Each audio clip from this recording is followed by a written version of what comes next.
কথাটো হৈছে আমি নাকি লগাব লাগিব আমাৰ ফেসবুকত কমেন্ট কৰা এই বস্তুটো স্ট্ৰিক্টলি প্ৰতিটো সময়ত মই দেখো কোনোবাই কি ৰাজনীতি কৰে কৰি থাকক লগে লগে আমাৰ মানুহ আমাৰ লৰাবিলাকে হাইয়েস্ট কমেন্ট কৰে এটা ধৰি লওক শিখা শৰ্মা না কি এজনী আছে তাতে কিয় কমেন্ট কৰিব লাগে ইগনোৰ কৰি যাওক না কমেন্ট কৰাৰ লগে লগে মোৰ বেয়া কমেন্ট কৰিলো এটো মই হিট হোৱাৰ এটা সিম্পটম নাম্বাৰ 1 এটো এটা মই সভাপতি মহোদয়ক অনুৰোধ জনাইছো যে সব আঞ্চলিক লৈ অসমৰ টুকে কোনে এটা ইনস্ট্ৰাকশন যাব লাগে যে যিকোনো বস্তুত কমেন্ট কৰিব নালাগে এভয়েড কৰক কমেন্ট কৰাটো এভয়েড কৰক যেতিয়ালৈকে আমি কমেন্ট কৰি থাকিম ইহঁতৰ হিট হৈ থাকিব ইহঁতে এইটোই বিচাৰে নাম্বাৰ 1 নাম্বাৰ 2 যেহেতু আজি 44 বছৰৰ পিছত এতিয়া আমসু কিন্তু অসমত এটা সুনামধন্য অৰ্গেনাইজেশন হয়নে তো যদি সুনামধন্য অৰ্গেনাইজেশন ইয়াত আৰু যাকে যাকে মেম্বাৰ লোৱাটো মই ভাল পোৱা নাই যেনেকুৱা এটা বান্ধি দিব লাগে যে ডিস্ট্ৰিক্ট লেভেল কমিটিৰ মেম্বাৰ হ'ব লাগিলে মিনিমাম গ্ৰেজুৱেট হ'ব লাগে যদি আমি শিক্ষাৰে কথা কওঁ আমি শিক্ষাৰ প্ৰতি গুৰুত্ব নিদিওঁ তেনে হোৱাট ডু মিন এইবিলাক কৰাৰ কি যুক্তি আছে নাম্বাৰ 1 আঞ্চলিক level minimum higher secondary pass হ'ব লাগিব সেন্ট্ৰাল কমিটিত উইদাউট মিনিমাম গ্ৰেজুৱেট এন্ট্ৰি নাপাব তেনেহলে শিক্ষাৰ মৰ্যাদাটো বাঢ়িব আমি নিজে শিক্ষাৰ কথা কওঁ জাস্ট কোনোবা এজন পইচা আছে ধনী আছে তাক লৈ গৈ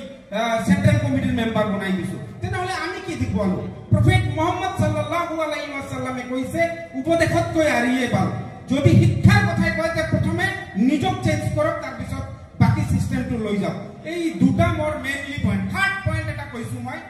থাৰ্ড পইণ্ট আপোনালোকে ভুল নবুজিব যেহেতু উপদেশ দিব দিছে তো দিমেই মই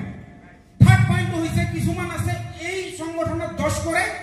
তাৰ পৰা খেদা খায় আমাৰ সংগঠনে মাতি লৈ আহিছে ইয়াক দোষ কৰে তাতে মাতি লৈ যায় তেনেহলে তাৰ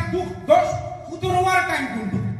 মই ধৰি লওক আমসুৰ মেম্বাৰ আজি ইয়াক মোৰ পৰা খেদি দিলে মই কালি গৈ এডিএম সোমালো এডিএম চব খেদি দিলে মই আমসুৱে ললো আমসুৱে খেদি দিলে নেম চুপ গলো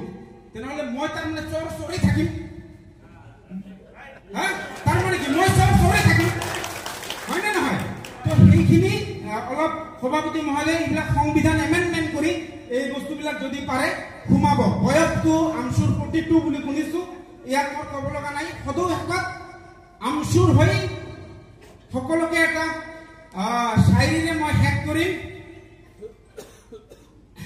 अगर खिलाफ है तो क्या हुआ चांद थोड़ी है अगर खिलाफ है तो क्या हुआ चांद थोड़ी है ये सब धुआं है आसमां थोड़ी है ये सब धुआं है आसमां थोड़ी है लगेगी आंख तो आएगी कई घर जद में लगेगी आंख तो आएगी कई घर जद में वहां सिर्फ हमारा मकान थोड़ी है थैंक यू अल्लाह हाफिज